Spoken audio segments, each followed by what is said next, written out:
Make it simple. Keep it local.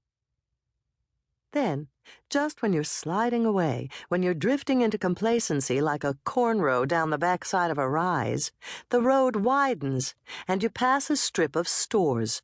Matte Furniture, the Iron Horse Hotel, the Prime Rib Restaurant, but also a Walmart, a McDonald's, a Motel 6.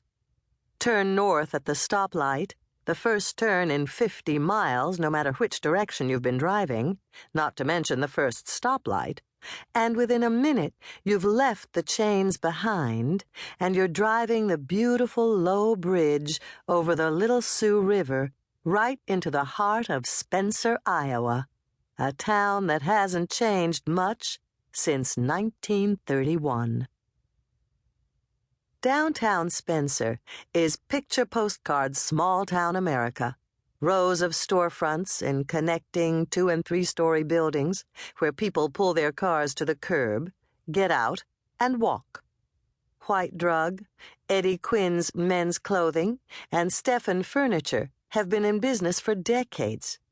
The hen house sells decorating items to farm wives and the occasional tourist on her way to the Iowa Lake Country 20 miles north.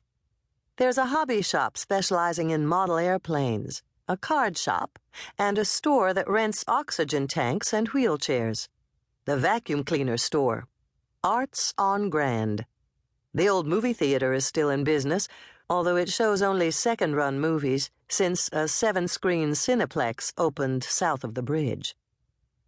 The downtown ends at The Hotel, 8 blocks from the bridge. The Hotel. That's the actual name. It was known as the Tagney in the late 1920s, when it was the area's best accommodation, bus depot, train station, and only sit-down restaurant. By the end of the Great Depression, it had become a flophouse and, according to legend, the town bordello. The 5-story building, plain red brick and built to last, was eventually abandoned, then rehabilitated in the 1970s. But by then, the real action had moved 5 blocks down Grand Avenue to Sister's Main Street Cafe, a no-frills diner with formica tables, drip coffee, and smoky booths.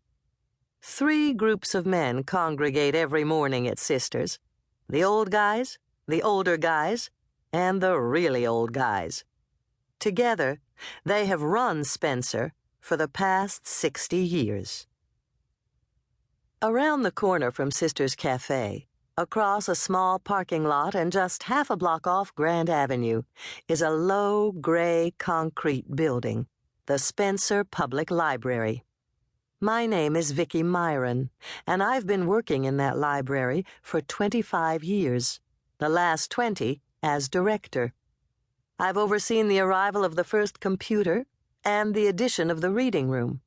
I've watched children grow up and leave, only to walk back through the doors 10 years later with their own children. The Spencer Public Library may not look like much, at least not at first, but it is the centerpiece, the middle ground, the heart of this heartland story. Everything I'm going to tell you about Spencer all flows back eventually to this small gray building and to the cat who lived here for more than 19 years. How much of an impact can an animal have? How many lives can one cat touch? How is it possible for an abandoned kitten to transform a small library into a meeting place and tourist attraction, inspire a classic American town, bind together an entire region, and eventually become famous around the world? You can't even begin to answer those questions until you hear the story of Dewey Read More Books, the beloved library cat of Spencer, Iowa.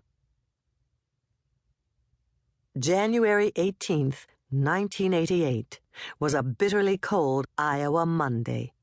The night before, the temperature had reached -15 degrees, and that didn't take into account the wind, which cut under your coat and squeezed your bones.